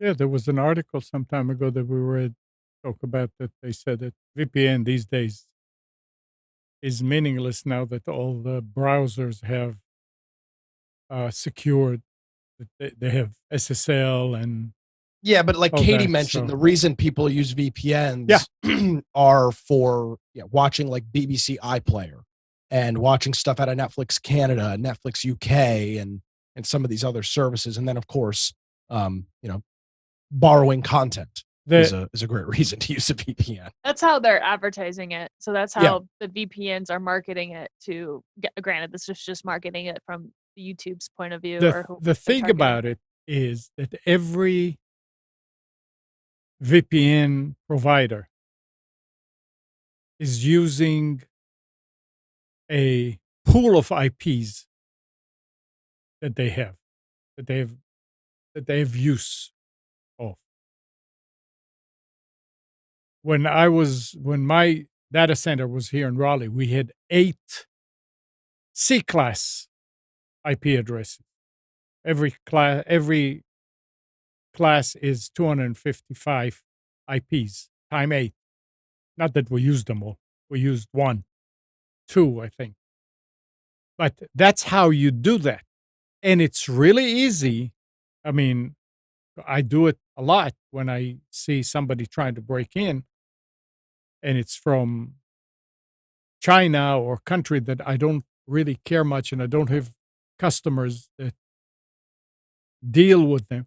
I will just block the whole C class. You can block all these VPN providers. Netflix can at their uh, router or the yeah, they don't want network to do that. in that. What? They're not going to do that. No, they're not. But if they wanted to, they can. It's real easy, and then VPN is never going to work again for to be able to But watch.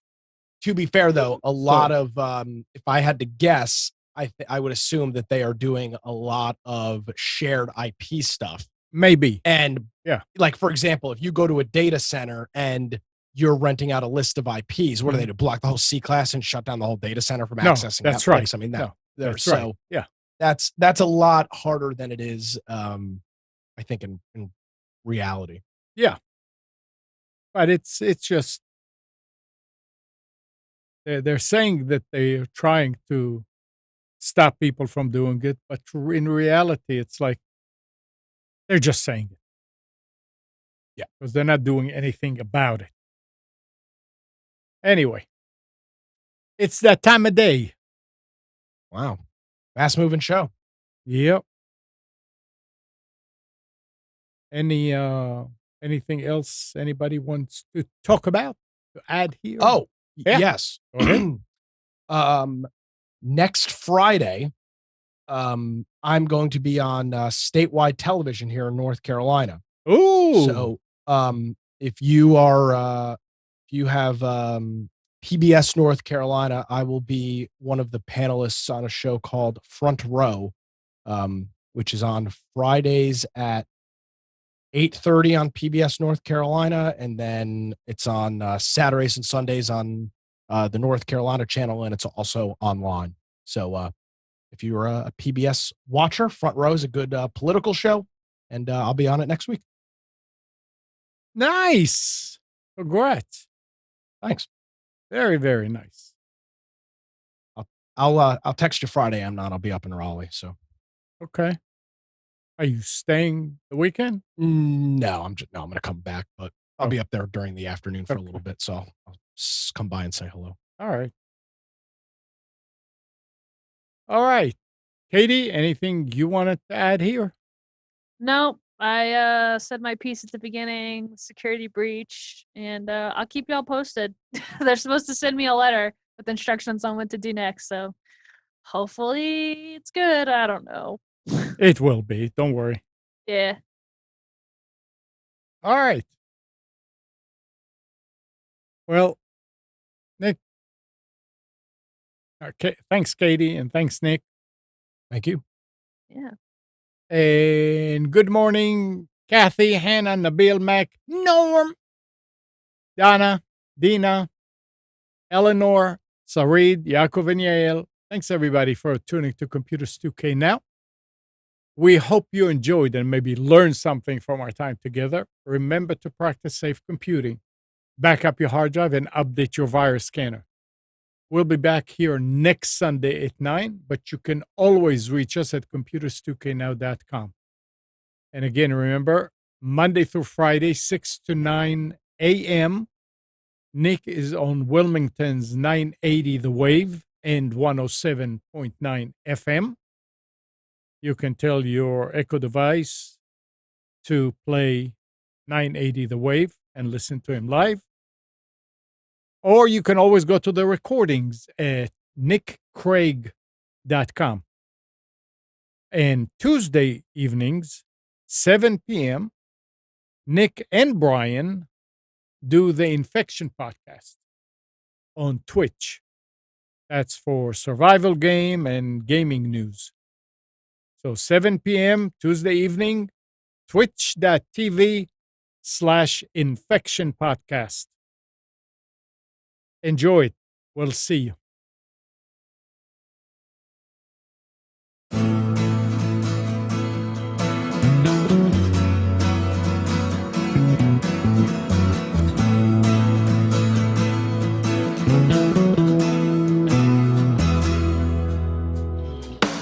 You are tuned to the Nissan Communications Network.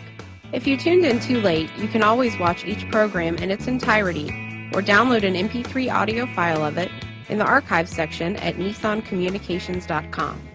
Don't forget to subscribe to our YouTube channel, follow us on Twitter, and like us on Facebook. Sponsored by StreamingGear.com, Carolina Apparel, and DeltaForce.net.